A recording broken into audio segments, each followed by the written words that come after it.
Howdy, howdy, folks. What's going on out there? I'm going to do my best to do AR's job here. He's not in right now. He may be joining us. He was at his daughter's across town. So I'm expecting him, and I'm also expecting a guest. So I'm gonna I'm gonna try to go through the chat and read who's here. G23's here. Oh, well, possibly in the house. Hey, brother, what's going on? Not much, just relaxing. Oh, okay. I'm glad you could come over and hang out for a little bit and save me from being all by myself. Oh yeah, I'm probably gonna drop for a minute and switch over to the computer from the cell phone. Okay, yeah, not a problem. I know StreamYard does not like cell phones. Yeah, whenever you need to do that, go Yeah, right ahead, pop, and I'll pop you back in. It's not a big deal. We're just getting started here. yeah. The only reason why I like doing it from the computer is so that you can see the side chat. From the cell phone, it's a little harder. But I have Yes. zero problems running StreamYard from my cell phone. Oh, wow. What are you running, Apple or Android? Samsung. Oh, I'm okay, running an Android. Android. Yeah, that's a good phone though. Yeah, I'm basically what we're going to be doing here, folks, tonight is I've got some 308 brass that I fire formed in my Ruger precision rifle, and I have it's brand new brass, once fired. It's Starline, and it's basically been popped one time, and I can't even think tonight. I didn't ultrasonic it. I wet tumbled it, and with stainless steel pins and the stainless steel pin media, and I got them all cleaned out and cleaned up. Basically, what we're gonna do is we're gonna anneal them, and then we're gonna go ahead and we're gonna set the neck tension by using an expanding mandrel die. One of them is from L.E. Wilson, and one of them is from Sinclair. And right off the bat, I'll go ahead and go over a couple of things that I've noticed using both of these dies. Just grab them off of here, off my actual turret. The L.E. Wilson, I tell you what, let's bring you over here and I can show you what's going on here. You see what kind of view that's giving you. Okay, I'll blow me up so we can put G a little bit smaller. There we go. All right. Basically, what I've noticed about the L.E. Wilson die, I'll pull them out of here and I'll show you what I'm encountering and what I've kind of noticed. L.E. Wilson makes a great product. They're a great manufacturer. This die is set up with a skeletonized view panel here. So you can actually see how far you're pushing the piece of brass up on the expanding mandrel, which is that centerpiece in the middle there. And let me see if I can get that where you can see a little better. Can you see that, G? I can definitely see that. Okay. And basically, the way this die works is you've got this top piece, and it cranks in and out. And I'm going to remove it over the safety of my table because these things ain't cheap. And basically, your die expanding mandrel fits onto the top cap, and it tightens down. And it's got this comes with the die, this little tightening device. Basically, it lets you set the expanding mandrel deeper or shallower, depending on how much reach you're needing to go to work and coincide with the die, how far you screw it down. So it gives you a tad bit more adjustment. I always crank this down a little bit and try to get it tight onto the expander. And what I've noticed is this is a solid piece, so there's nothing free floating here. So if there's any kind of misalignment in between the die and the press, this is going to duplicate it in the neck of your dies. Now, how much is it going to do? I've found it less than 0.002 of an inch, which should not be a problem whatsoever using this die. And basically that's how you change it out. This is a 22 caliber expanding mandrel, and you would just change it out by unscrewing it and screwing it back in, and then replacing your tightening fitting right here. And that just gives you a little bit more, like I said, a little bit more downward travel. And that's how this die works. And then there you can see the opening where you can see, you'll see the pin drop down into it, the expanding mandrel, when I'm tightening this back up. I definitely like the cutout, so you can actually see, and so you can kind of like, as you're running your case up in there, you can kind of see the depth of how far your case is actually going up.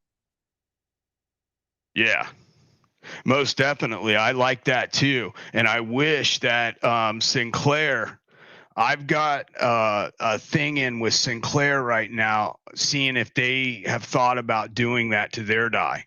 Now, this is their die. And this is the one I'm going to tell you right off the bat. I use this one a little bit more than I use the L.E. Wilson. And the way this works is it's all stainless steel. I believe both these dies are, but you might want to double check that. I know the Sinclair one is stainless steel. And if you look, its expanding mandrel just sits in there. And it's got a fattened head on it, but it gives it a few thousandths of clearance there, so that when it drops down into the top and you put the cap on it, which has a small O-ring inside it, this allows this cap to not completely seal down tight on top of that mandrel. And because of that, it lets it free float. And you can literally take your finger inside there. I don't know if you guys can hear that clicking, but that's moving back and forth and a little bit side to side. Then what that's doing is it's free floating that mandrel, so that if the body of this die isn't completely aligned perfect with your press, that is still going to align itself and keep you from gouging possibly a neck on a piece of brass. However, I have never done that with this L.E. Wilson die. I've never had an issue of it not going center into the brass. So we're going to take these over and put these back on the turret press, what we're going to be using tonight. And then we're going to start, we're going to fire up this annealer, and we're going to start getting busy with some annealing. Therefore, we can give these expanders a try. And then I'm going to take a Sinclair concentricity gauge, and we're going to do a few pieces out of each, just a handful of brass. And I'm just going to pull a couple pieces out of each batch. And then what we'll do is we'll see how concentric the dies are keeping the expanding mandrels into the mouth of the cases. So we'll be basically a redneck way of telling which die is doing a little bit better job on the same press at the same time. So try to cut as many different possibilities out of there as possible. While you're doing that, I'm gonna drop out from the cell phone and switch over to the computer, because I've got it all set up to do that. So it shouldn't be very long. Sounds like a plan.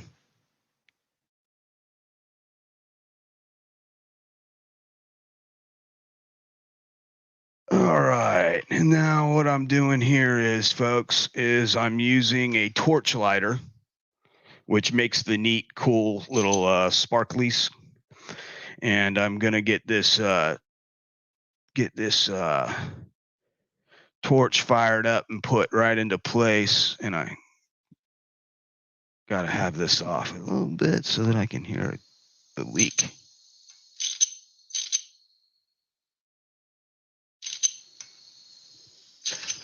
There we go. Put a little fire on it. Let that tip heat up. I'll bring in. Hello, brother. I'm back. He's back. All right. While you're doing that, I'm going to shout out the people that are out in the chat. Yeah. Yes, sir. Thank you, sir. And if you see any questions or anything like that, G, just go ahead and hit them up. Will do. So we've got Andre D'Angelo, James Pollard, Michael Hurtneck, Jerbear, Critter 9A, Lead Bullet Junkie, Gun Loving Grandpa, Makojo, Michael Hurtneck, and we got Andy 79Z28. We've got Rob D, the New York Outcast. So welcome everyone. Thanks for coming and hanging out with us for however long we're here. We will be here for a few minutes because I'm blind as a bat, and this always takes me forever to get this set up right. Hopefully it won't take very long today. Hold on though. Let me throw some juice in this thing first.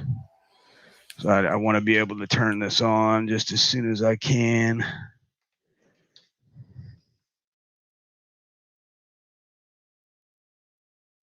And we got two more people that have popped out into the crowd with one guy and Drew Bradley are out here also. So awesome. Definitely welcome, guys. So glad everyone. Just getting a couple people in there from the probably everybody's getting off work and stuff. Yep. Getting to finish up the last few days of vacation before I have to return to work on Monday. Oh, no kidding. Yeah. Now, was this did you schedule this vacation? So our company just shuts down for Thanksgiving and for Christmas and New Year's so that everybody has time to travel if you're going to go traveling or anything, to be with friends and family. Right. So it's kind of a scheduled vacation, if you want to call it. You get 3 extra weeks of vacation. Oh, that's awesome. So blind man trying not to burn himself. Thank you. Thank you, Lord. Giving me that little that peach fuzz on the palm of my hand there to let me know I was being incinerated. Right. Yep. So Rob, or New York Outcast, says just finished fixing his furnace. Oh, man. My question is, did he pick up a Beretta on Black Friday, since Beretta is offering some amazing specials out there? Yeah, I'm wondering if he did that myself, because that's kind of curious that I want to know. Did he get did he get a new Beretta? What model would that have been? Is he getting an A4? He was looking at a Beretta 92 Centurion, I believe. Oh, okay. So a Wilson model. The Centurion, isn't that a Wilson Combat model? I'm not real familiar with the Beretta line, brother. Yeah, I'm not a whole lot of Berettas. I mean, if I'm going to get a Beretta, I'm probably going to get one of the older Berettas. Yeah. I wouldn't mind getting a Beretta 96. Well, chambered in 40 cal, of course, because that's what, instead of the inferior 9mm. I see you talk to G-Webs. I've been a 40 guy my entire life, and I don't know. I mean, you look at the size of the 40 projectile. You look at the size of that 9 projectile, and if you're trying to tell me that, 40 feet per second is going to do much difference when you're talking, a grape hitting you versus a friggin' grapefruit hitting you. Yeah, that it's kind of. I've never been on a scene where someone's been shot by a 9mm. I'll tell you that. I've never seen anything, and you know what I'm saying, other than what anybody else can get off the internet. But I have been on a scene, unfortunately, of 2 police officers that had pulled over a car with 2 convicted felons that had just robbed a pawn shop in Apopka, Florida, and they pulled them over in Orlando, kind of in the bad part of town, picking up a young lady, a street lady, you know what I'm talking about. So I won't go into detail about that, and basically they saw this, so they pulled them over. And before they could even open the doors on their police cars, these 2 gentlemen got out and opened fire with 2 Glock 40 caliber pistols. And it killed the one officer immediately, hitting him in the head. And the second one was hit right in his trauma plate on his vest. And he had severe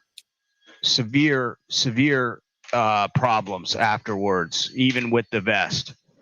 And I realized, I was like, and I was on that scene to tow the stolen car that the guys had used for the robbery.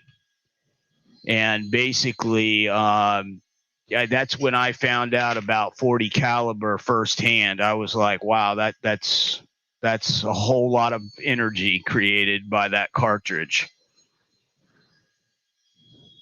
Yes, sir. And I think I'm running into the Lucille ball problem tonight, because this is my personal ammo, so I'm being a little selective with it. So I'm like trying to, and I keep getting that thing sideways. The guy from Annealeez is probably watching this, going, "We got a blind guy reviewing our product." Mr. James Pollard asks, "Is Echo practicing burning himself?" Yes. Yeah, actually, yes, yeah. he is. Yes, I am. I'm into the. I'm big into the painful burning. Sadomasochism. Yes, there we go. Thank you. I needed that. I needed the dictionary help there, because I'm drawing a blank for that word. Yeah, these tend to burn you pretty damn good. How many times am I going to drop this one piece of brass? I swear. I've got a lot of nerve damage in my hands from neuropathy, from the diabetes that I have, and also from working as a truck driver for almost 25 years. So, Drew says, does anybody suppose a GI on tour riding in a Humvee rocking a turret-mounted M2 can call that his EDC? Of course. Of course. That is his everyday carry. And that would be a hilarious discussion to have with your friends. Be like, I bet my EDC's bigger than yours. And the guy go, I don't know about that. And he whips out a 50 caliber cartridge. This is what mine shoots. And you're like, my God. Right? Yeah, but does that fit in a Glock magazine? Until the guy comes back that he's a tanker and he's rocking the 120 millimeter cannon. Smooth bore. Yes, the smooth bore on the M1 Abram. So, I see we got Burnaby Sanchez out in the crowd. Welcome. Andy says, why is Echo not using a catch bucket that came with the Annealeez? No, it didn't. No catch bucket came with my Annealis. Andy, they shorted me. I'm telling you.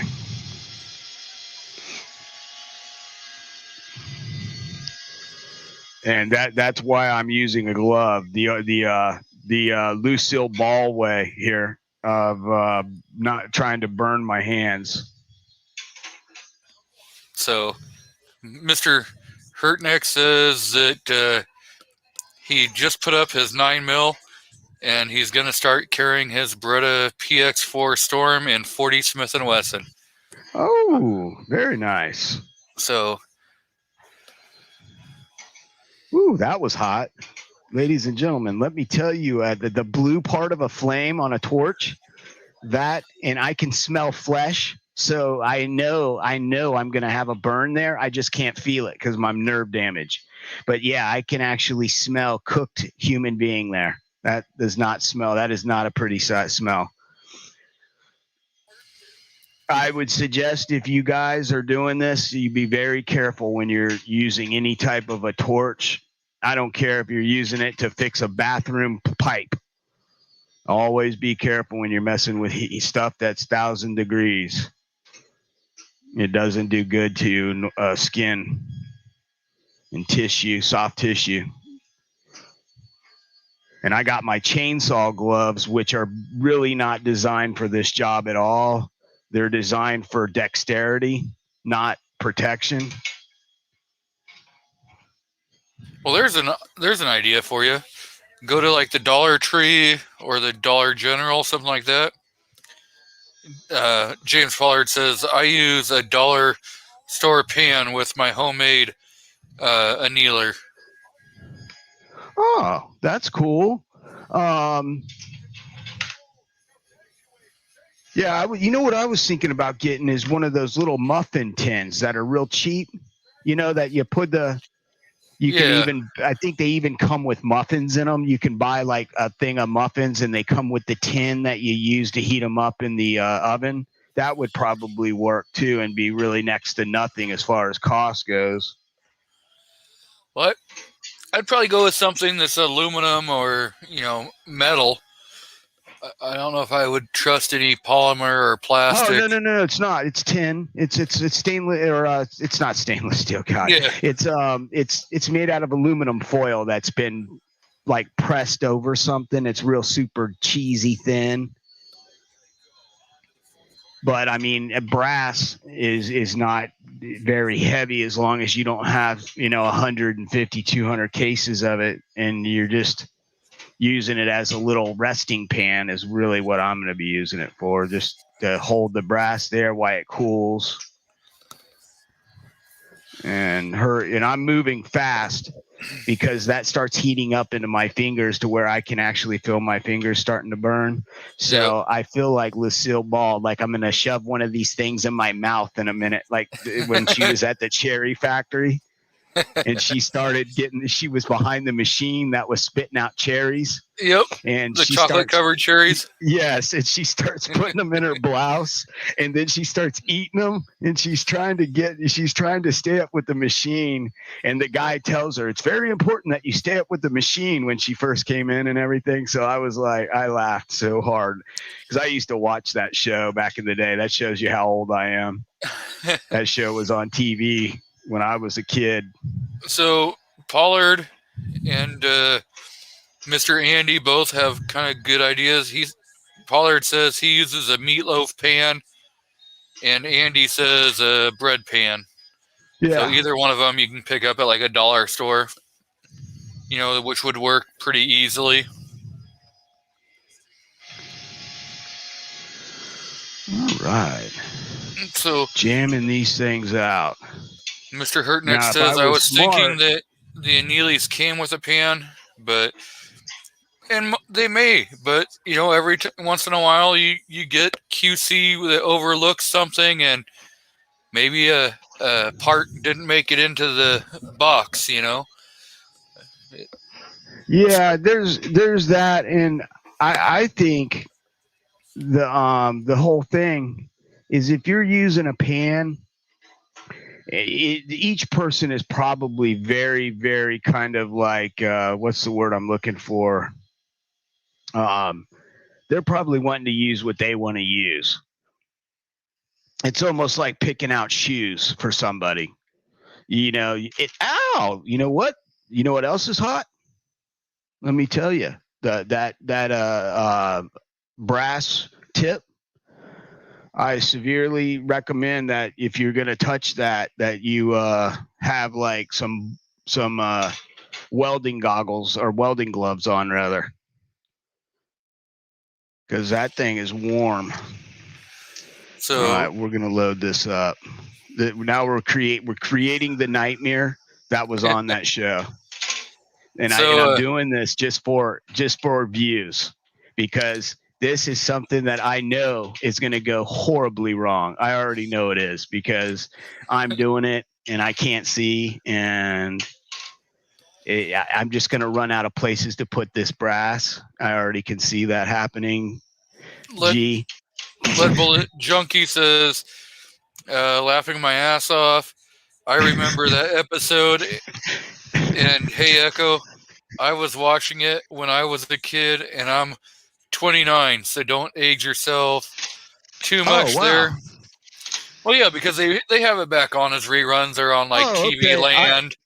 I know they're doing it on MeTV now, but you know, you always had MeTV that would run older TV shows and stuff. Okay, well, here, then I'll blow it out of the water. My Aunt Beverly and all my mother's sisters and my mother, they grew up in Santa Ana, California. And my uncle and my two aunts were on commercials for one was on an AIM commercial for toothpaste. My one aunt was on the that fella that was the cowboy, and he did the show on TV back in the 50s or 60s. Oh, geez. Famous cowboy show on TV in the 50s or 60s. And it was a big show. It was a thing like where they would like Gunsmoke, but this was a talk show where the fellow was, and he was the guy that had the horse named Trigger. Who named that? Now, somebody in the audience knows who I'm talking about, because Trigger, the horse Trigger, is he had him stuffed.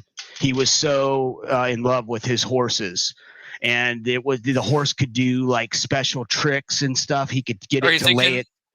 Are you thinking of like Roy Rogers? Roy Rogers, thank you. Yes, my aunt Beverly was on Roy Rogers and was doing a hula competition.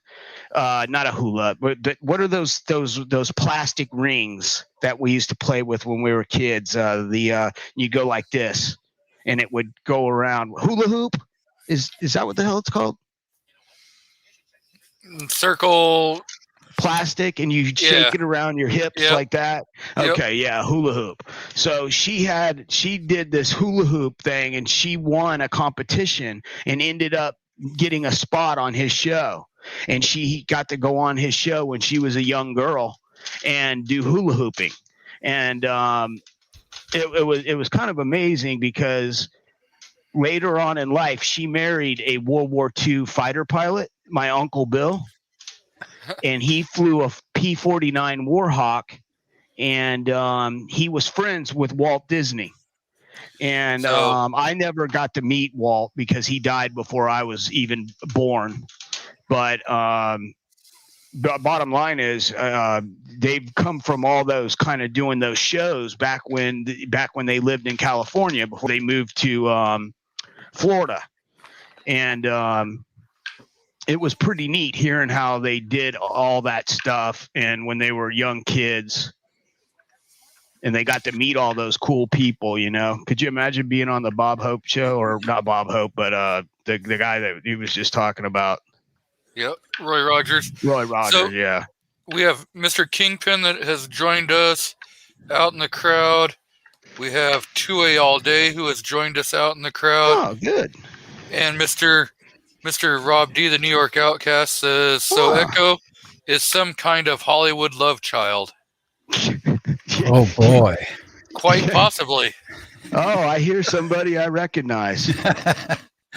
I had to throw the comment at that second when he said that. Oh boy, yeah, yeah. But my dad was a fella he was a coal mining son from Kentucky, so he had no.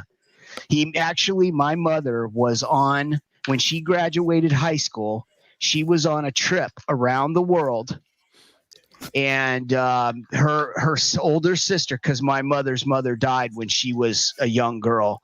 My mother's older sister Barbara, paid for her and her sister Linda. They graduated high school the same time, and a trip around the world for their high school graduation. And when my mother and my aunt, her sister Linda, were in Vietnam traveling. And this was during the Vietnam War. And my mother was kind of a hippie. And they wanted to see exactly what it was all about. So they went there and they ended up partying with a bunch of soldiers. And she met my dad, and my aunt met my uncle.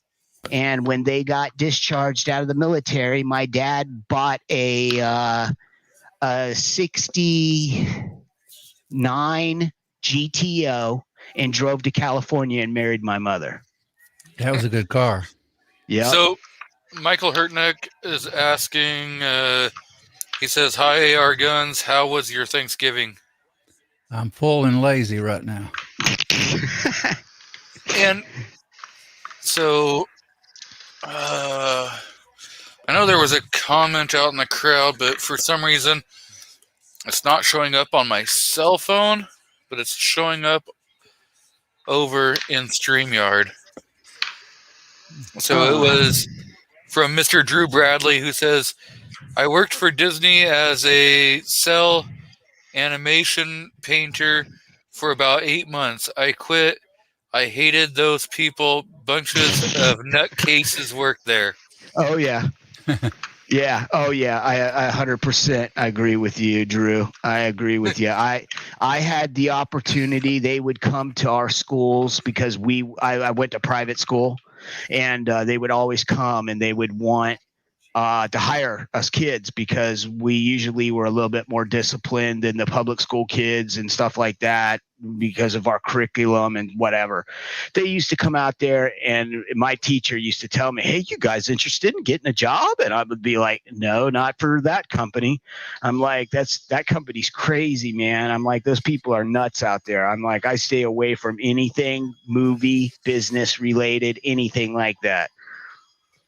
And to anybody that works for Disney, I'm not ragging on who you work for. I'm just saying it's not for me. Movie people and me are not the same breed. I'm more of a country boy brought up in a city. So Andy says, Echo. I still have cowboy boots. Andy says, Echo, just go into the kitchen and get some sort of a pan before you start that up again. So you don't burn it's yourself. Too late now. You guys got to stay on top of these comments. I'm going to burn myself down. My house is going to catch on fire. You guys are going to see the camera and just big flames. And you're going to be like, Echo, Echo. I'm like, don't interrupt me. Don't interrupt me. I turn around and the whole hot building is on fire. I'm like, I made a boo-boo. Right? Mr. G Webbs is out in the crowd saying he was the 12th thumb up. So I see we got like about 16 people out there. Awesome. Hey, G, I want to see a new movie review. I enjoyed that last one. That was a great movie, dude. I watched it, and I really did like it, and you were right. It had a really good twist in the middle of it that I didn't see and I didn't suspect. So Mr. Pollard is asking that you locate the camera in a different angle because he doesn't want to look at your butt. Okay, well, I thought you guys would that would be the star of the show would be looking at Echo's can on Let's Make a Deal. Okay, Yeah. what's going on here? Hey, what's up, Elster? Oh, joined look, us. she jammed. I got a little jammy jam. I'm gonna have to use my regular fingers here and hopefully not burn myself to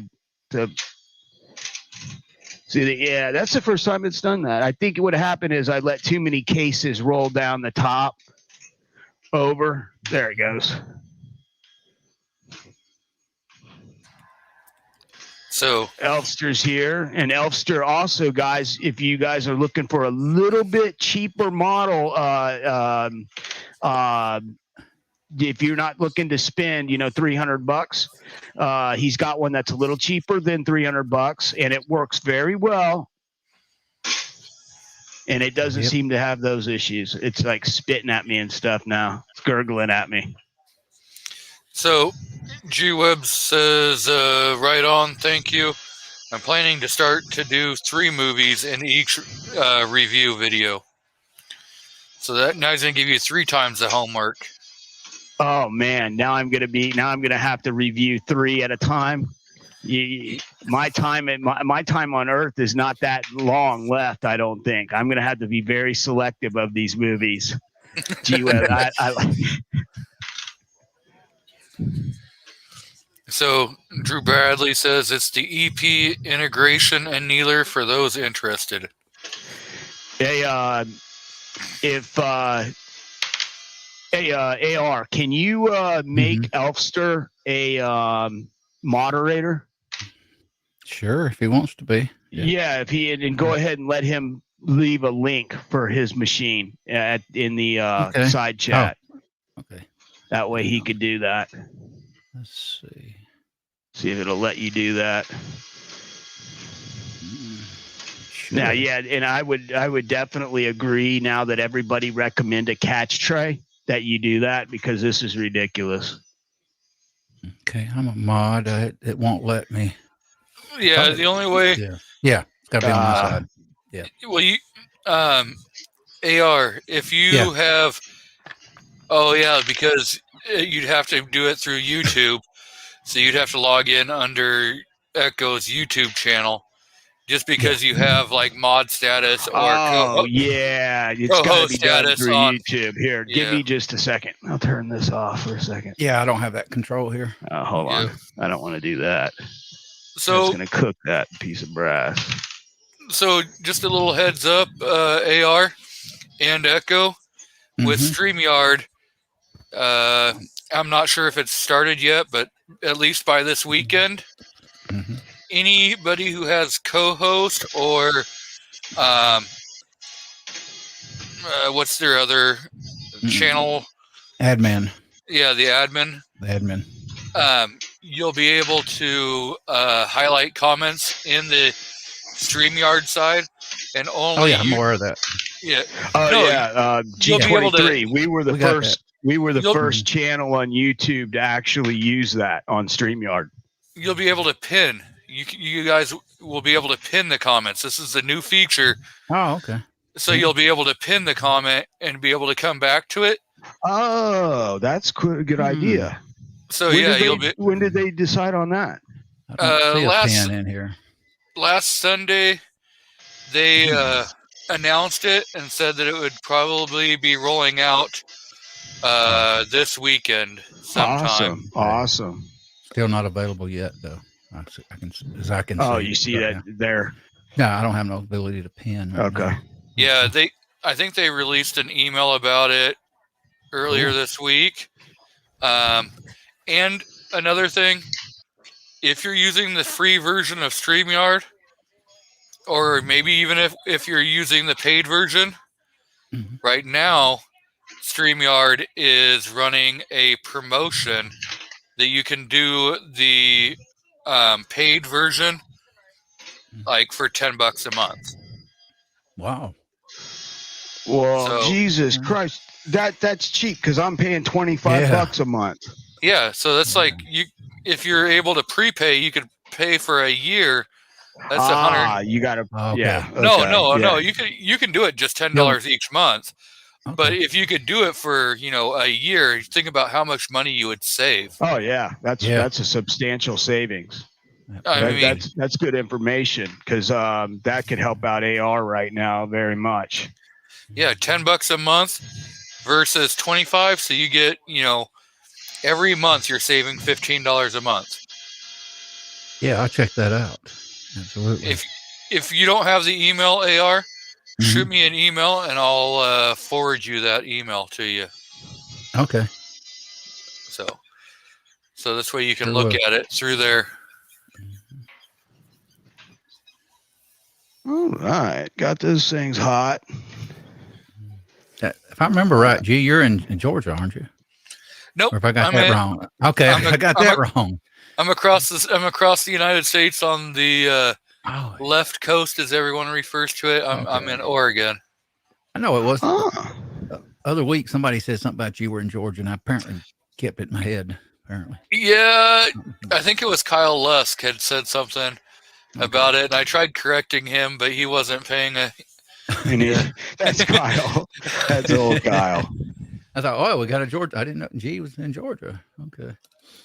So I don't know. Drew says StreamYard censors way too many channel or deletes people's account, then holds their money / donations. StreamYard has nothing to do with any of that.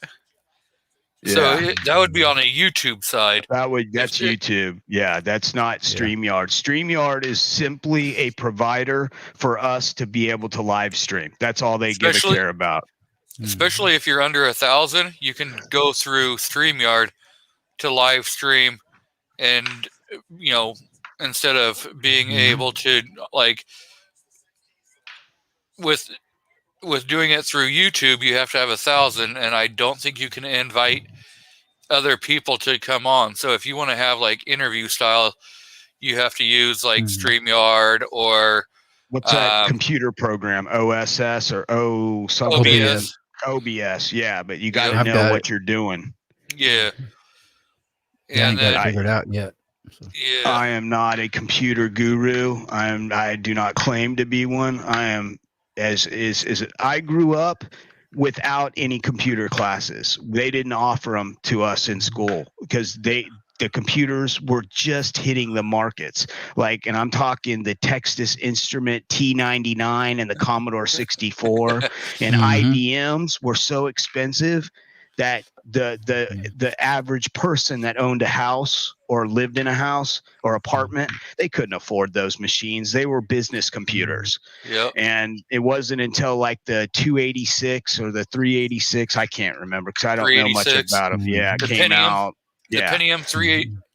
Yeah, when those came out, it got a little cheaper. Oh, in the 80s, Macintosh was very expensive too. Oh, computer. Huh?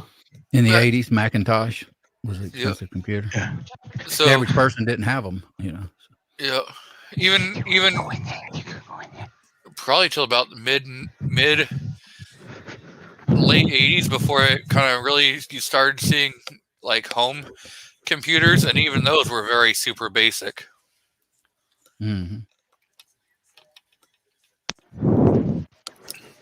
So gotta say hey to Mr. Ocean 374. Julio's out in the crowd. Not that I've been ignoring you. What's going on, Ocean? Hope you're doing good.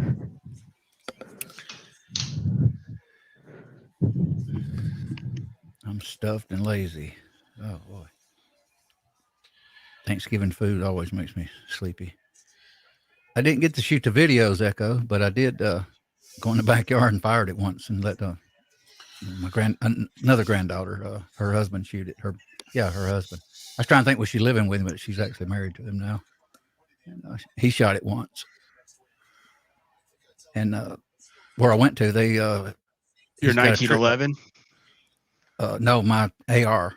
Oh, okay. Yeah, he shot it once, and I also walked out to he had a little cheap Ameristep ground blind that would hold him and Caden, my great grandson, her future husband, and he got a 7-point deer the other day, a few weeks ago.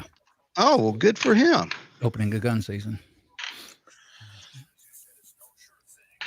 So he's lucky. He can just walk in the backwoods, man, and just sit there in a ground blind and just. Yeah, that makes it a heck of a lot easier when you don't have to get up at 3 a.m. and travel an hour and a half, 2 hours to get to the spot. Because that really, to be honest with you, I've been as a kid and I've been as an adult deer hunting. And the worst part about it is trying to get to the area where you can hunt. You got to get up so early, or you have to make the whole weekend out of it. And if you have that kind of time, it's great. But if you don't, it makes it very hard to do a 1-day outing when you've got to drive 2 hours to get to the woods. Yeah. Not only counting that, you're worn out. Yeah. Sometime too. Yeah. Oh yeah. When you get done breaking down, especially if you get lucky and get a deer, and you have to quarter that deer, field strip it, quarter it, and carry it out of the woods. And by the time you get back to your truck, you're done. You're done for the day. You're like, I can't do anymore. I'm just done.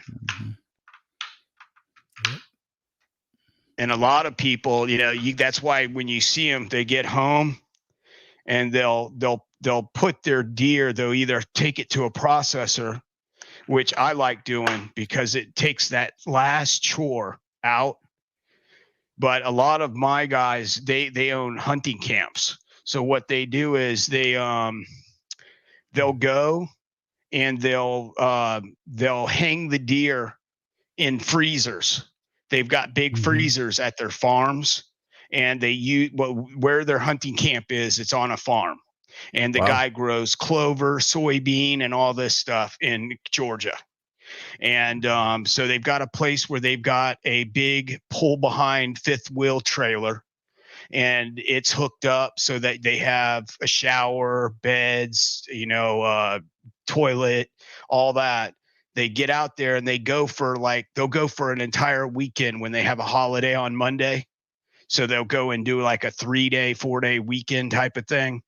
And they'll get out there, and basically all they've got to do is throw their beer in the freezer, get their guns out, and basically make their beds and set up all their stuff like that, throw some food on, and then they go out and they check. They've got one of those side-by-side little all-terrain things where you sit next to a guy and you RTV.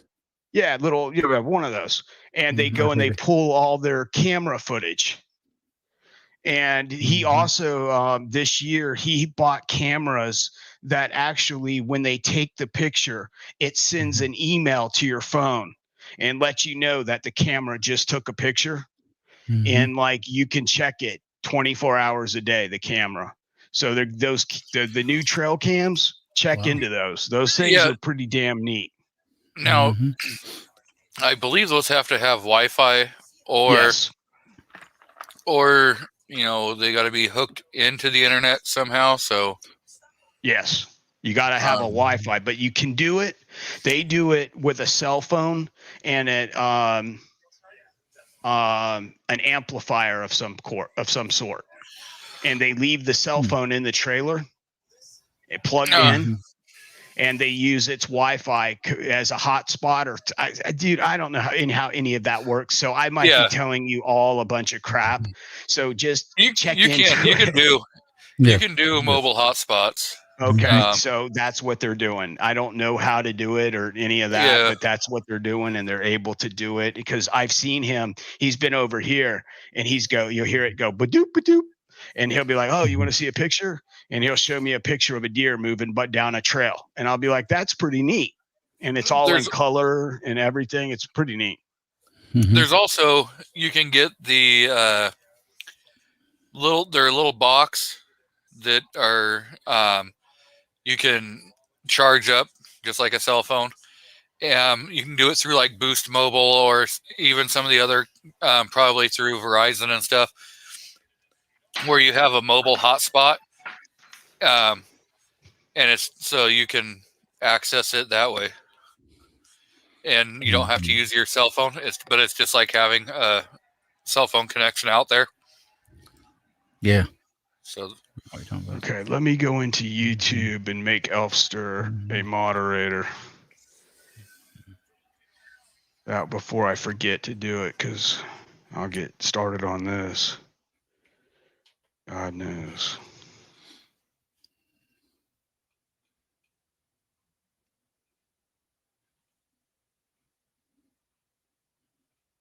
Let's see. I hadn't seen him comment in a little while. 15 minutes. yeah, it's been a little bit since Elfster has made any comment. Yeah. Mm-hmm. Last one was 6:45. 6:45. Mm-hmm. At least if he comes in again, we can say, hey, Yeah. put your link in. Mm-hmm.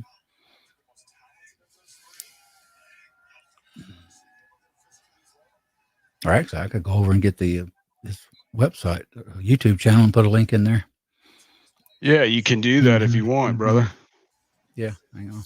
I'm just trying to find his thing real quick. I'm killing. Okay. I'm trying to So find it. It looks like Kenny, Eagle Eye Shooting, just says, love this Annealer, and he put in the epintegrations.com/product. Yep. Straight to the Kenny did? product. Yes, sir. All right. Kenny, thank you very much, brother. So yeah, that's cool. Thank you, Eagle Eye. I appreciate it, brother. Thanks for helping me and Elfster out with that. I will find Elfster's comment at a later date when I'm not, on camera, and I will go ahead and make him a moderator so he can drop links to his things in whenever he needs to. If you let him know that, Kenny, I know you're real good friends with him. I always try to help out Kenny and Elfster and some of the other guys that have businesses that deal with Second Amendment and 2A and guns, ammo, anything like that. Woo! Yeah, Elfster does good reloading videos. Yes, he does. I enjoy his shows. He's very entertaining as well. I took my cam back today, the second one. You did? Yeah, I'm gonna save the money and get the get something better. Boy. Yeah. Yeah, I knew you probably were. Okay, let me grab my other. I can't wait because I want a good quality cam like that camera. Oh yeah. Nice.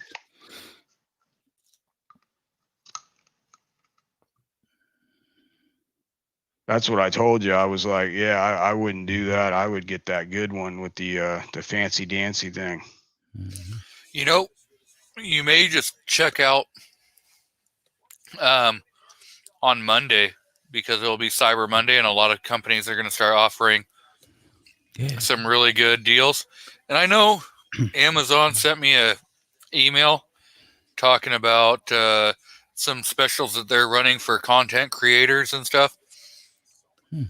So I could always probably forward you that, and if you wanted to look at what kind of ideas they had for cameras and stuff like that. Yeah, sounds good. Oh yeah. I'm researching the Canon 90D, which is 4K DSLR. I've looked at the Sony versions and the Canon cheaper versions that do 4K, and I'm probably going to end up spending about $1,500 to $1,800 on a camera system. Ouch. For YouTube before it's over. I would definitely say if you have the ability to catch it on a cyber Monday, or any kind of discount at that, because when you're spending over $1,000, I would definitely look at trying to find some kind of discount. I can buy a cheaper Sony or a cheaper about $800-900 range, but right. I might as well I might buy it as a backup 4K camera eventually, but if I'm gonna buy one, I'm gonna probably just do the 90D because it has that swing out LCD screen where you can turn it around and look at yourself and frame yourself. Yeah. Plus, it's really good light. Your lighting looks really good on it too. Your contrast, all that. Yeah. I can't do it no time soon though. Money's too tight. I could do a Oh, credit yeah. card, but no way, not now. I heard that you were going to start taking people for rides in your Corvette for money. You're a female. Yeah, I'm only a female, but I don't. Yeah. I wouldn't charge her. I wouldn't charge. Well, now you're spending more money because you think about the gas that you're going to be. And, dinner and drinks and everything else. If I took them out, yeah. There goes $200. Mm-hmm. All right, let's see how far we got here. I may do the camera for you. Finish it. Do that engine part. May do it. I haven't decided yet. So. All right, let me get out this Sinclair gauge and roll this thing real quick and see what I'm getting. See. Do you have an overhead light where you're at? Yeah. Is it on? Yeah. Oh, okay. Why? What's going on? It's just dark underneath the press, around the press. Oh, okay. I can turn on the press light. I'm just trying to set up this thing real quick. I didn't know if you wanted to. I was just going to mention it to you. Oh, yeah.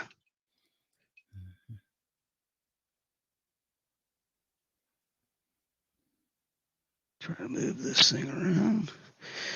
That's what I like about this little Sinclair. It lets you move the little platform real easily. Yeah, I like Sinclair. I got it in 308.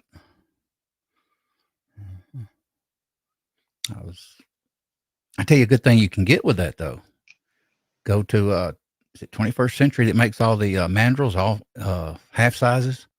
Yeah. Yeah, they got a selection that Sinclair don't even have. That guy does on his website. And they fit in that supposedly. Oh, that's neat. Yeah. So I may end up buying a mandrel from 21st Century. I think it's 21st Century. Yeah. I'd like to have what Eagle Eye's got, that concentricity gauge, but I just can't pay $275 plus shipping or whatever now. It's starting to get a little steep. Yeah. I mean, Eagle does, he does so much stuff where he can make that worth its investment is what I'm getting at. Mm-hmm. He's working on multiple high-end projects. The Hornady's fine for me. It works good. There's times I load 1,000 or less 223 on my with range brass on and check it out on my Hornady. Yeah. So it's a pretty good gauge. Yeah, for what it is.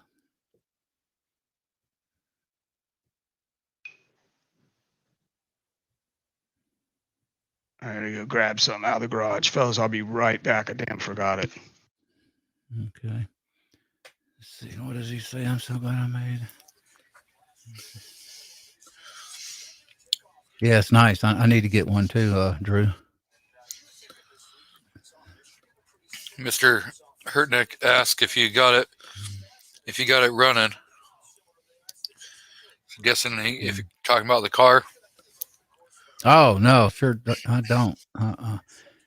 Not a lot wrong with it.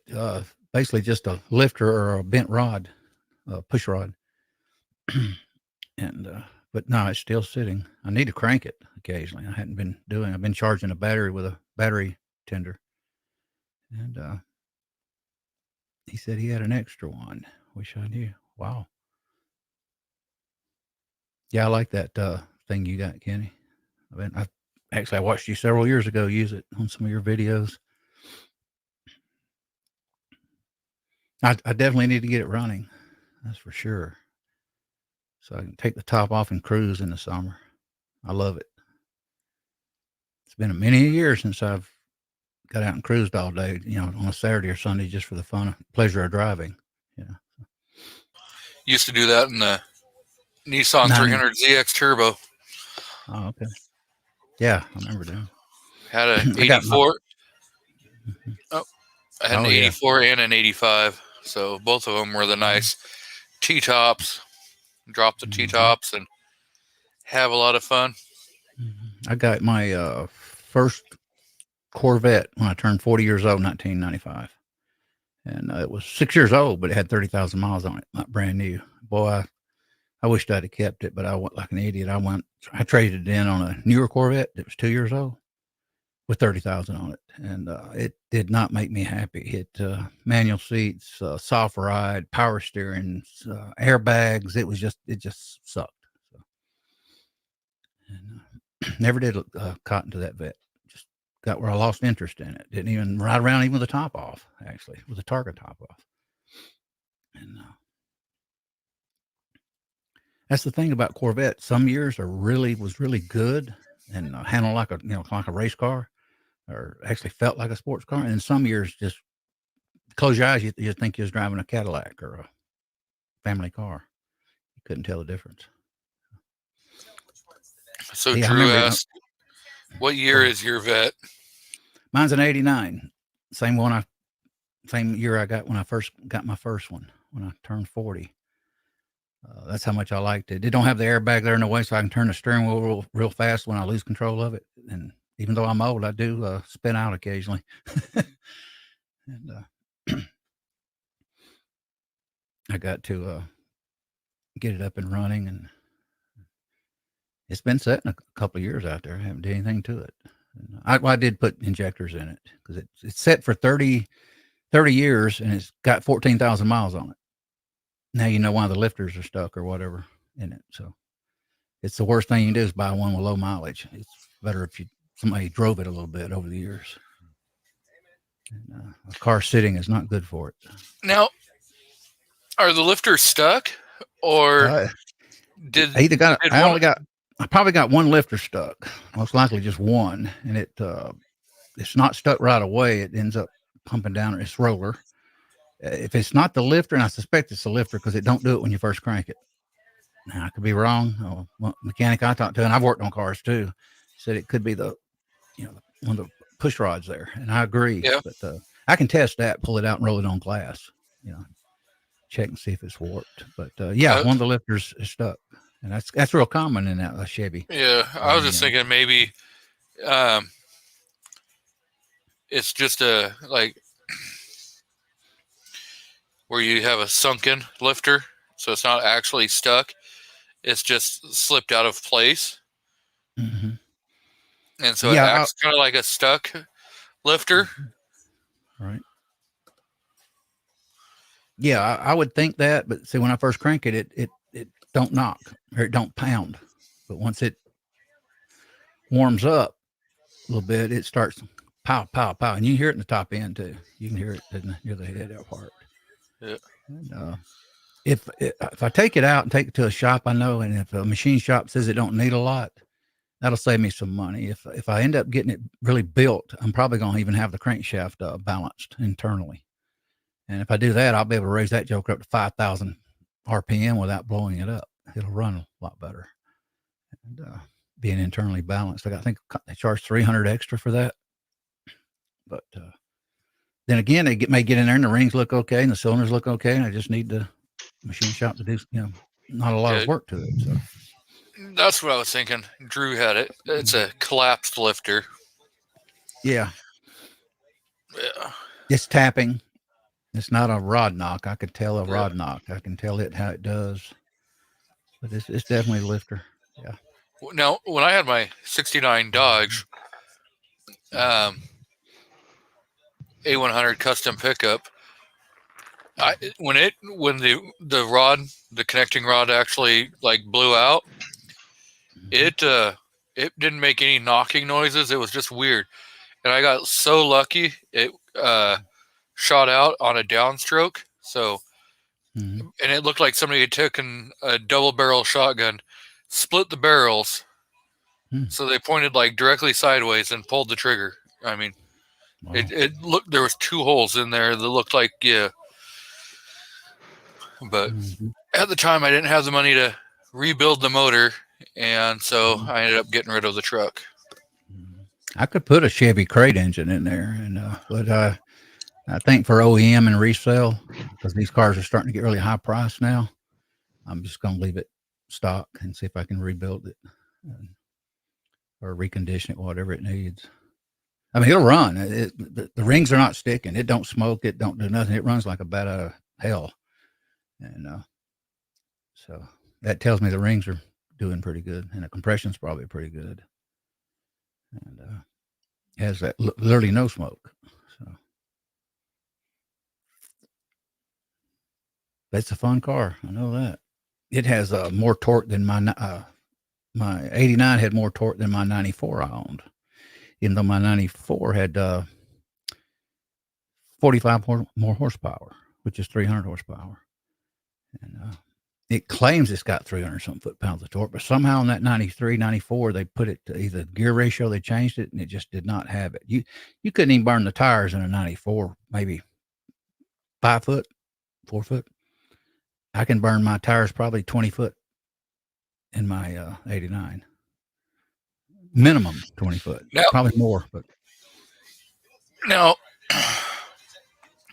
if the oil pump in the bottom of the pan isn't completely working correctly, or there's a slight clog there, you could end up at having good pressure at the top end when you first fire it up, and then it loses oil pressure, which causes that lifter to start tapping.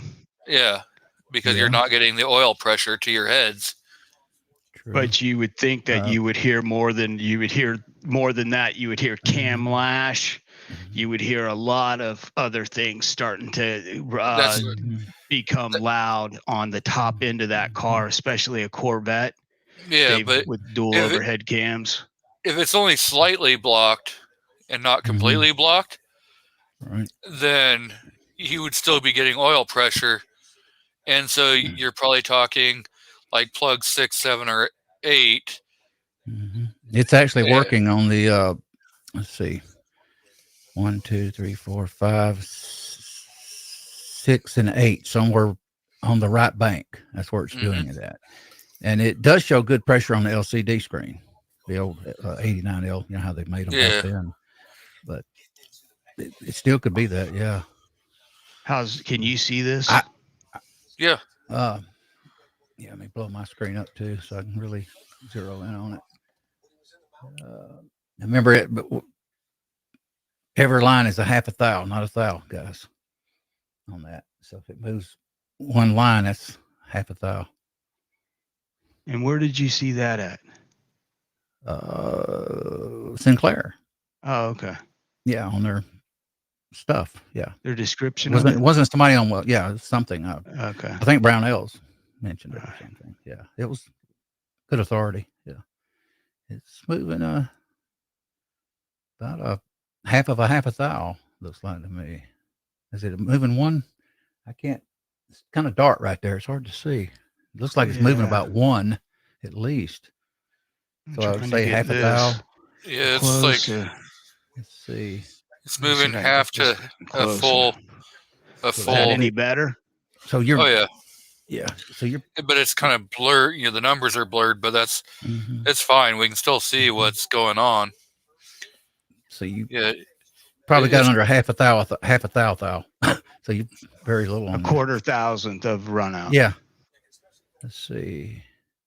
And that is with the Sinclair. Okay. Yeah. That's with the Sinclair expanding mandrel 30 caliber. I ran it up over this piece of brass. So we're going to set this one back here behind the gauge so we know we're not cheating. We're going to go grab another piece of brass. And this time I'm going to run here. I'll bring you back over here. We'll go back and forth here a couple times here. Hope nobody gets motion sickness. If so, take your Dramamine now. Can you guys see the press? Let me see. You can't see the top. Okay, we'll have to pull this leg back out. There you go. All right. So what we're doing is we're switching from the Sinclair and we're going over to the L.E. Wilson. All right, we got that locked in. You know, in L.E. Wilson, they probably got a good tight spec on that too. Well, we're going to find out what their spec is. We're going to find out. Let me see here. Where's the opening for this thing? You use a new brass or a once fired brass? This is once fired.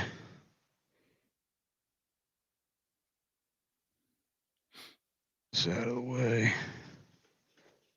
so I can see what I'm doing here. And what I'm going to do is I'm going to let this thing sit a little bit loose in here and not tighten down the lock ring. And that should give me a little bit of free float as well. Let me see what this is going to do. See how far up here. Something happened where it stopped.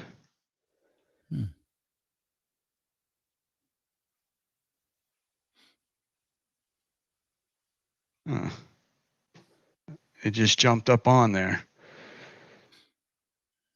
Okay, do we see the brass in the... See it going in there, yeah. Yeah, there we go. We see it. And is that running out of... What I want to do is... how far down is this die? Okay, Did you this feel it die go is... over the shaft? Yeah. Okay. Stepped up over the shaft, but I didn't like it. Was very rough. Yeah, I'm not sure. It's very tight too. Yeah. Strange. I don't see any gouges out of the brass. I see nothing that would cause me any kind of concern. Let you guys take a look at that. Lower it down. See that? You're gonna lower it. There you go. Yeah, it looks good. We don't see no dents, no nicks. You wouldn't think it would be rough though. It was a little bit of a rough is the mandrel in there smooth? You know what? This mandrel has not been used as much as the other one. Okay. And the other one has been used with graphite lubricant. So I'm guessing probably that this, if I was to dip this in some graphite, it would probably loosen up on there. The only thing is that I was kind of wondering about was, it's like if I go all the way up on there, if I run you can't run the, what I'm noticing is you can't seem to run the handle all the way down. So that's not right. You wouldn't think so, would you? No, I wouldn't think it would. Because when I start running this up in here, let me see. I'm going to see if it's going to hit just by letting the handle's weight come down. Unless you've got it screwed in too far. No. Yeah, that's what I was worried. But look how high that die's sitting. Yeah, I seen that. It feels like it's hitting something right there. Yeah, you shouldn't be hitting anything. So. You wouldn't think so. And then there's also the one thing that I was saying about this die was that you might be able to get it to screw up higher if we take this adjustment out of it. Take the mandrel out and look at it and see what it looks like and how far down there it is with your eyeball it. Okay.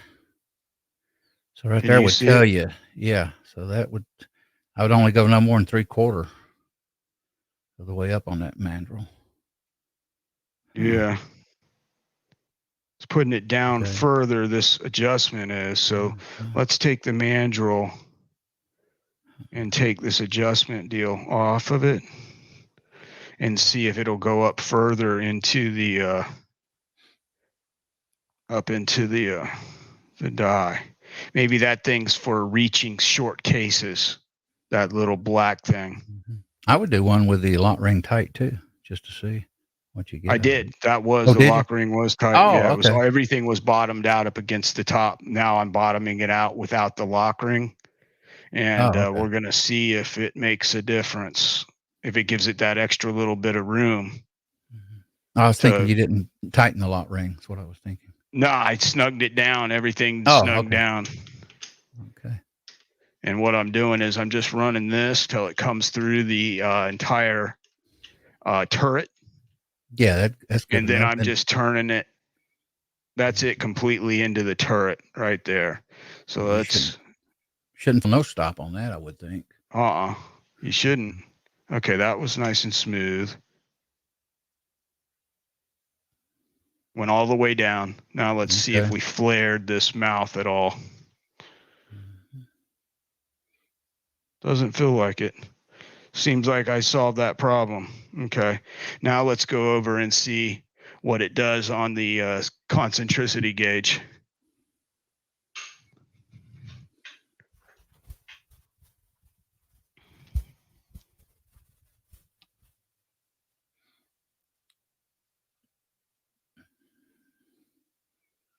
There you go. Clears a bell. All right, good.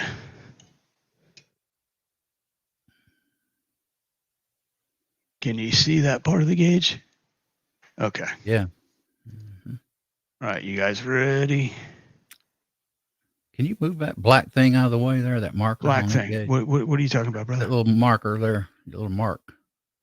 Little metal device on your gauge, on your screen of your gauge. You got little markers there. You can little aluminum metal pieces. You know what I'm talking about?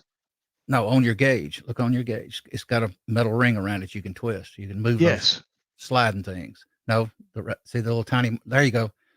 Yeah, see that black marker above it on the right side. All right. Is that going to give you enough where you can see? That'll give us enough where we can see now. Oh wow. Okay.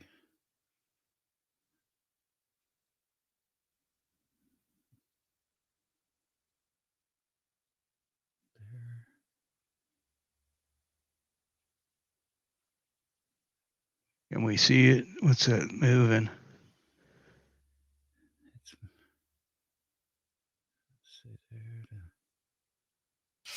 Looks like it's moving about the same. Yeah. You know, I agree. 1 to 2. 1 to 2. So that means you're looking at 1/4 to 1/2 a thousandth of run out. And you know what, Elliot, you're right. What you're saying, because look here, you see the 50? Yeah. Look where the 40 is, all the way over here. Yeah. And you know what's funny? I bought that thing and didn't even pay attention to it and used it too. And didn't think to look at it because I just thought it was 1,000th. Every mark was 1,000th of an inch. And I picked up on it one day, and you, if you look up there, lines, are there 10 lines in between the 50 and the 40? Yeah. Then it's 1,000th a piece. Yeah, it is 1,000. You know what's funny though? They say it's not on Brownells. Yeah. They actually use that, and they say this is every mark is 1/2 a thou. Maybe they've changed the gauge. Yeah, they could have. Yeah, because that does say 1,000th of an inch. Yeah. So companies never leave nothing well enough alone. Yeah, that's just how kind of it is. All right, so basically we're getting no difference out of either the L.E. Wilson or that on 2 pieces of brass. We're gonna go and throw another couple in it real quick. Yeah, I figured. See. What time is it? 7:29. I figured L.E. Yeah. Okay. I'm just trying not to run into Georgia. I figured L.E. Wilson's pretty tight tolerances and made good. Okay, we're going to try another L.E. Wilson. They just make good stuff.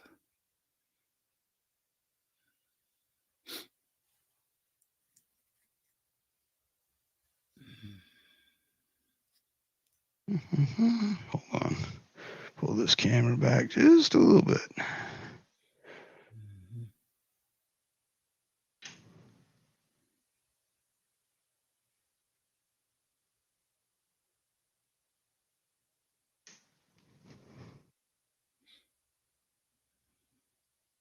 Okay, got that one. And we don't see any kind of damage or any kind of ugliness. So we're kicking with gas there. Now we'll go over here.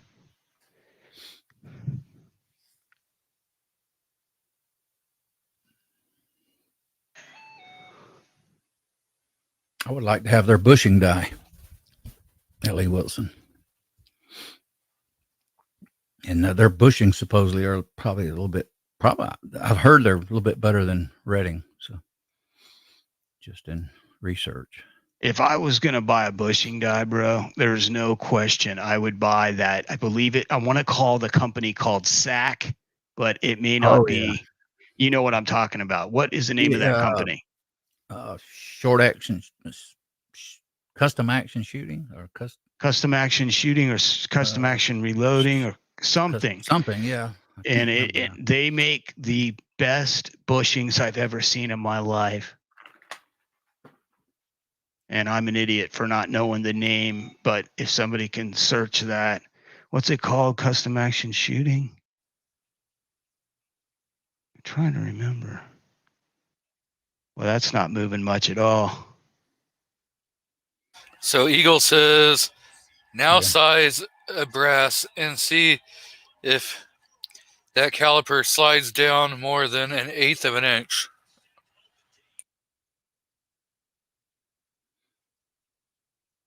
Okay, hold on. Do what now? What did Eagle say? Mm-hmm. Yeah, I got you, Eagle. He says, now size a brass and see if that caliper slides down more than 1/8 of an inch. If it does, that die is not a good fit to your chamber. Oh, this is just the mouths. These aren't full length sizing, Eagle. No. I'm just doing neck sizing with a basically what I'm doing, brother, is I'm all of these pieces of brass were neck sized in a Lee factory collet or a Lee collet die. They're fire formed and they were neck sized. All I'm doing now is running a 30 caliber expanding mandrel to make sure my neck tension is uniform over both all of them. And basically this gives me a 0.5 less of neck tension than the collet die does, because the collet will give you, I believe it's 2/2500ths of neck tension. This is going to give you closer to 1,500 to 2,000. So it's like 1.55 or something like that. Mm-hmm. Now we ran this in there. Let's go and see. Keep kicking my damn chair. See if this is.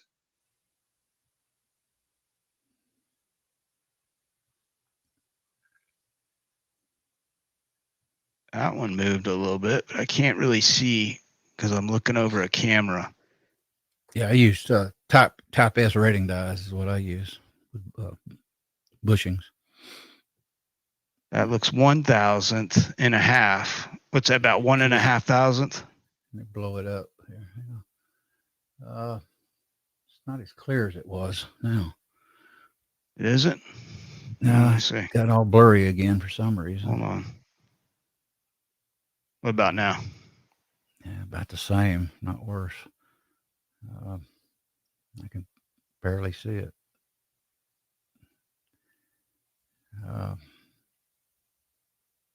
Yeah, there we go. Now I can see it. Perfect. Okay, hold on. What we're going to do is we're going to set this. I'd flip that the other way so you don't show an address. Oh, yeah, that's a good idea. There you go. Thanks, G. Anytime. Not that I wouldn't mind people sending me bills and presents and ex-girlfriends, ex-wives, and all the good stuff. I mean, I can send you. I can send you the mortgage payment. That's got a lot more run out. This does? Yeah. Yeah. More. Yeah. Okay. Say that may not be the die. It could be the brass. Right. But what I'm going to do is I'm going to run the same piece up inside that the Sinclair and see if I get any different results. May not. Just gonna give it a little whirly and see.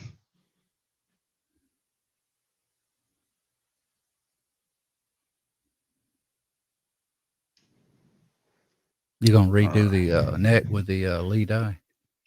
Well, no, I redid it with the Lee, and then then I put it on the Sinclair mandrel. Okay. Doesn't look like it did much of anything. Mm-mm. Yeah, that's jumping like 3 or 4. 1 1/4, almost 1.5 there. So yeah, let's see, there to there. Yeah, it's doing about 1.5, almost 2. Yep, almost 2. Mm-hmm. Yep. Okay. Anything under 2 is really nothing. I mean, is absolutely really nothing. And you got to remember, those necks aren't one side measure a little bit different than the other side of the brass. So it could be brass yeah. One side will be thicker, one side could be thinner. Yeah, there's a lot of variables that we're not making account for other than just what I'm, saying off the top of my head. Basically, what we're doing is we're just, all right, this one is a brand new piece. If we turned it like Mac, we would know probably almost you'd bring it down really good probably if you neck turned it. Oh yeah, I'm sure if I neck turn these before after I turned them put them in the mandrel neck turned them, they would probably come up damn near 0. I used to didn't think much about neck turning, but I wouldn't mind doing it sometimes, depending on with a precision rifle. I would like to do it initially and just see if it makes any difference. Do everything but that. If it don't, at least it's All right, what is this one doing? It's better. It's doing about a half it. About 1,000. About 1,000. Okay, that was the L.E. Wilson by itself. Okay, we'll bring one more over from the that was not the L.E. Wilson. That was the Sinclair. This is going to be the L.E. Wilson. I'm bringing another one over that I'm doing with an L.E. Wilson expander mandrel. Yeah, I want to get a ball micrometer to do brass necks. If I was going to. Oh yeah, like an RCBS one. Yeah, they make a neat little one that I don't know if that's the best, but I have seen that one at a friend's shop. And I was like, oh, that's what that's for. He's like, yeah, it's checking neck thickness. And I'm like, oh, that's kind of neat. Okay, this is the L.E. Wilson, gentlemen.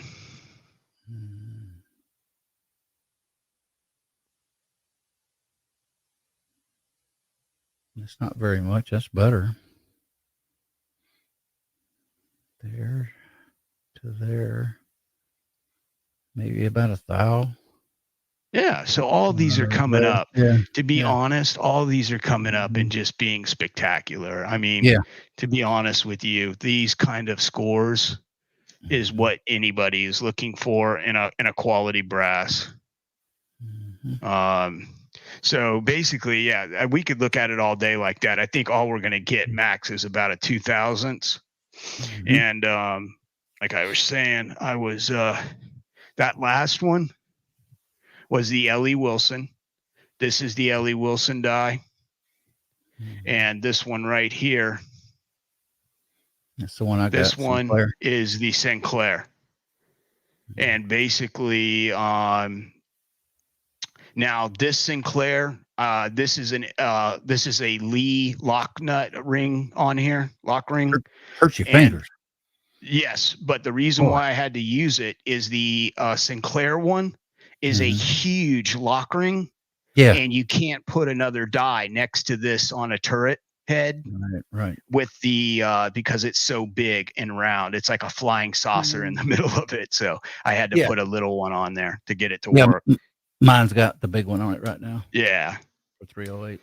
So that's what we were doing tonight. You guys want to just talk for a few minutes? and we could talk with the crowd and just for a couple minutes, because I think we're going to have to shut down due to the fact that Georgia's shooting connection is going to be coming on here in a little bit, and I don't want to step on Jamie's toes. 7:40 right now. Yep. Yeah, we'll just talk for a couple minutes, and then we'll jump off so that Jamie can get his show started. Elliot, if I don't know what your plans are for tonight. I don't know if you're staying with us or if you have to go elsewhere. I didn't know if you wanted me to let you out of here early to go on over to. Yeah, I might plug out a few minutes. Yeah. Yeah, just whatever you want to do, brother. Yeah, my daughter had to crack my back today and work on it. How is it doing? How's it doing? Better. Awesome. Yeah, I didn't realize that bad, man. That first adjustment didn't work that well on me that she did. So, I mean, you've had to have 2 adjustments just recently. You had her do another one the other day, right? Yeah. So she's got me now kind of lined up where I can tolerate it. It's way better. A lot better. I told her after she did, I said, wow, I can breathe better now. Yeah, because you can't breathe sometimes because of that. Yeah, sometimes my lung my rib won't expand. My rib cage won't expand out. My lung cannot expand on my right side. So I was short-winded the other day a little bit too.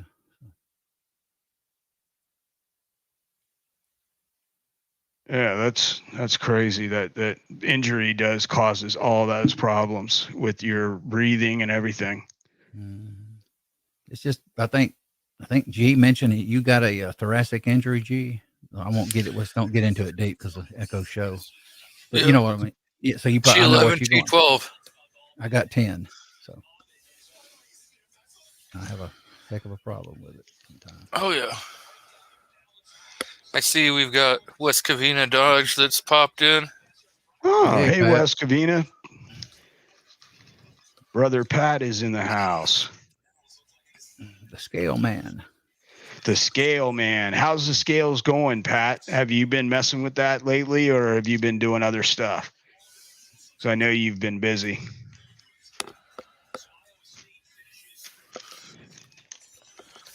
Yeah, I agree. I always like to check in with the scale development and see how he's doing with it. Reading can be good sometimes, and sometimes reading can be off like any die. That's what I found out. But I think it's just the nature of manufacturing in the modern era. Oh yeah. Yep. Manufacturing, it is not an exact, precise operation. As some people like to think it is. You know what I'm saying? I mean, it's precise, but there's still stacking and plus and minus tolerances. Yeah, depending on who set the machine up on what shift. Exactly. Well, the thing is with any manufacturing, there's always, hey, we do our product to X. If you say, this is 1 pound, well, you're give or take, anywhere from a half ounce to an ounce, either direction. Some companies are within that kind of a spec, and others are, okay, well, we may go 1 or 2 ounces, so.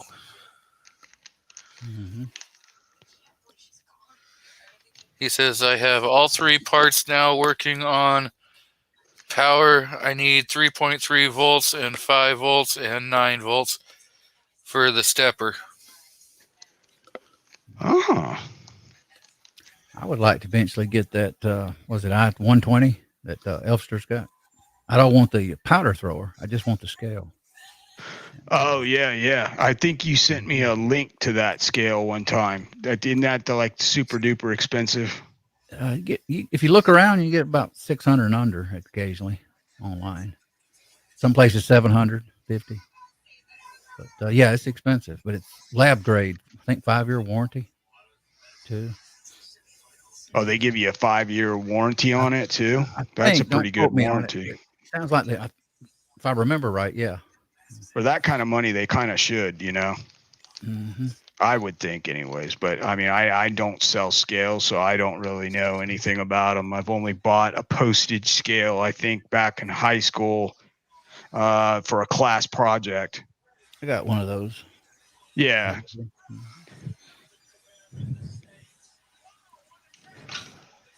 I mean, I wouldn't mind the throw hopper like Elster, but hey, just I don't know if I want to spend over $1,000 to get all that.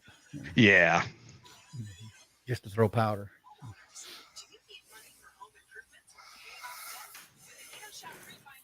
I like the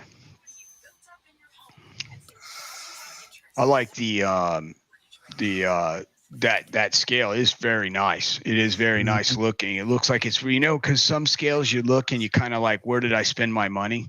Like, where exactly did the money come? What part of where the money come from? You know, you're kind of like one of those things where you're looking, but you really don't see where you spent the money. I had that feeling, that buyer's remorse, when I bought that Lyman powder measure dispenser, because I was like, I was never really, I was expecting more, I guess, is what the bottom line is. Expecting more for probably, I should have been expecting, you know, what I got. Does yours wander sometimes? You said? Yes. Yeah. I've been lucky on my RCBS 1500. It don't wander typically. Yeah, that's really good luck, because I think all of them wander a little bit. Now, if I get air conditioner come on, it'll disturb the air pressure in the room. Yeah. Also static, believe it or not. Yeah. On the device. So, but I typically wipe it down before I use it, so that helps. Matter of fact, I got a static thing here that a roommate left, and I rubbed it on my little pad on my green RCBS scale, and it put like the chemical on it. And I said, it was so thick. I went, pulled that out. I said, crap, cheap ones don't do this. And I can't use it no more. It just puts residue on it, on my scale. So I was in the store the other day, and I looked at a generic one, and I opened the box up and looked at it, and it's like the one I want. I can rub the scale, and nothing comes off the electrostatic, or you know what I'm talking about, dryer sheet. Yes. But I think it's Gain dryer sheets. Don't use Gain dryer sheets, guys. Oh yeah, they've got a softener in a yes, it's a softener to soften your clothing, and it's not gunked good in there, gunked in the fibers. Yeah, I don't know. I'm a Tide guy. I'm a Tide guy. Yeah, I know. I grew up on Tide. Me too. Now we've gone from talking about annealing brass and comparing expanding mandrels to now we're talking about laundry detergent. Right. And for tonight, that's what we're going to do. Is tonight's topic. For next week, we're going to have G23 on for an interview, and our topic is going to be washing clothing. You said we could talk about anything.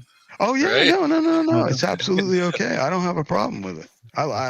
I'm a Tide guy, and my cat's outside meowing real loud because she's like, Dad's locked me out of the.